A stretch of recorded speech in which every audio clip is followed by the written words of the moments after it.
सुप्रभात प्यारे बच्चों। हमने पिछली वीडियो में प्रज्ञा प्रवाह पाठ 10 जो कविता है इसका भाग 1 किया था। उसमें हमने कविता के 2 पैराग्राफ की सरलात व्याख्या की थी।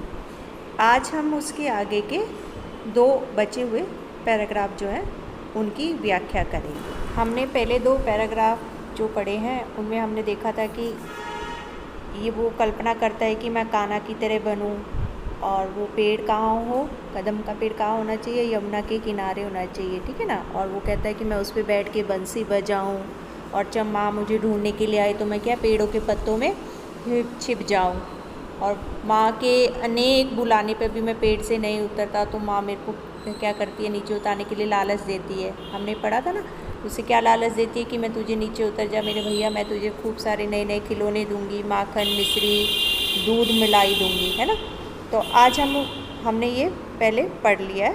अब हम उसके आगे की पंक्तियाँ देखते हैं। मैं हंसकर सबसे ऊपर की टहनी पे चढ़ जाता, एक बार माँ कहे पत्तों में वहीं छिप जाता। बहुत बुलाने पर भी मैं माँ जब नहीं उतर कर आता, तब माँ माँ का हृदय तुम्हारा बहुत विकल हो जाता। यानी कि मैं हंसकर क्या करता हूँ कि जब माँ मेरे को ढूंढती है तो मैं और ऊपर चढ़ जाता हूँ और टहनी पर चढ़ जाता हूँ। माँ के बार बार बुलाने पे भी नहीं मैं नीचे उतरता और वहीं क्या होता है, पेड़ों के पत्तों में मैं छिप जाता हूँ। यानी जब वह बच्चों माँ की बार बार आवाज़ देने पर भी कुछ ना कहकर उसे छेड़ने के लिए हंसकर पेड़ की सबसे ऊंची डाल पर चढ़ जाता है ना। और फिर क्या करता है, बहुत बुलाने पर भी माँ जब मैं नहीं उतर कर आता, तब माँ का हृदय तुम्हारा बहुत विकल हो जाता। यानी कि मैं माँ के बहुत कहने पर भी जब नीचे नहीं उतरता तो माँ का जो हृदय वो बहुत क्या हो जाता है, परेशान हो जाता है, वो बहुत डरने लग जाती है ना। तो यानी कि उनके बुलाने पे भी मैं नीचे नहीं उतरता। तो फिर देखिए, तुम आंचल फैलाकर अम्मा वहीं पेड़ के नीचे ईश्वर से कुछ विनती करती बैठी आंखें मीचे। यानी कि मैं बार बार माँ के कहने पे जब नीचे नहीं उतरता तो माँ क्या करती है, उसी पेड़ के नीचे क्या करती है प्यारे बच्चों, आंचल फैलाकर बैठ जाती है और क्या करती है, अपनी आंखें बंद कर भगवान से प्रार्थना करने लगती है ना।